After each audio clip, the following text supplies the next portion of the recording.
This is the most brutal torture in history. A man's clothes are slowly cut off, and then a little body wash is squeezed onto his arm. The torture proceeds with a massage technique, focusing on the man's arm, as if performing a foot massage. Then, a timer is hung around the man's neck and an iron ring is placed around his arm. The valve is opened and his arm is forcefully pushed out, causing the man to scream in agony. Seconds later, he stops screaming, as the outside temperature is over -100 degrees Celsius. After a minute, his arm is pulled back in, now looking as fragile as a ceramic bowl. The 80-pound hammer nearby is now in place. The guard lifts it and smashes the man's arm into pieces. The main character, Kola, watches quietly but can do nothing. In 2024, the Ice Age arrives. 99% of humanity is wiped out, and the remaining 2% are all hiding aboard an endless train. This train has its own ecosystem and social hierarchy. The wealthy live in the first-class cabins, enjoying luxurious, indulgent lives with Michelin star meals every day. Meanwhile, the poor are packed into filthy, overcrowded cars, eating mysterious jelly-like food sent from the front. They've been eating it for 17 years. To make matters worse, soldiers tightly guard the rear of the train. A slight mistake and you're beaten. Even worse, sometimes the soldiers randomly take children from the poor and bring them to the front. Curly can't stand it anymore. When his child is taken, he breaks free from the soldiers and rushes to stop them. But the child is still taken away. Curly, facing punishment for the disturbance, triggers the scene we saw at the start. In the front cabin, Doctor Strange picks up the weapon Curly used to create the disturbance and begins speaking to the people. They're all angry but powerless to fight back. Eventually, they grow tired of life in the back car and decide to start a rebellion. Kola secretly checks the soldiers' guns and realizes they are not loaded. He makes his move.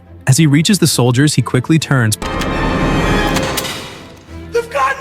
preventing them from locking everyone in. He grabs a 20-meter iron barrel and charges toward the front cabins, engaging the soldiers in a brutal fight. In front of a crowd, the lower-class passengers finally break free from the car and make it to the first train prison. They rescue an Asian man and his daughter, and these two become their key to getting to the first-class cabins. The man, Miyamoto, is a master locksmith, and to break into the front cabins, they need his help. His daughter, Anna, has a special ability. She can sense how many people are behind every door. With their help, their chances of success are much higher. Soon they reach the fourth cabin, which happens to be the place where the mysterious jelly is made. Kola, curious, climbs up the machine to take a look. He is horrified. It turns out the jelly they've been eating for 17 years is made from crushed cockroaches. Looking down, he sees people still fighting for the food. Kola can't bear to reveal the truth, but as they approach the next cabin door, Anna's expression turns to fear.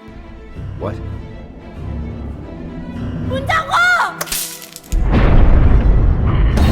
But it's already too late. The door slowly opens and inside stand dozens of strong men holding various axes. The bizarre thing is that these men are all blindfolded. Why would they cover their eyes if they're coming to fight? Isn't that just reducing their combat ability? It's then that Doctor Strange from the first-class cabin steps forward, shouting, Precisely 74% of you shall die.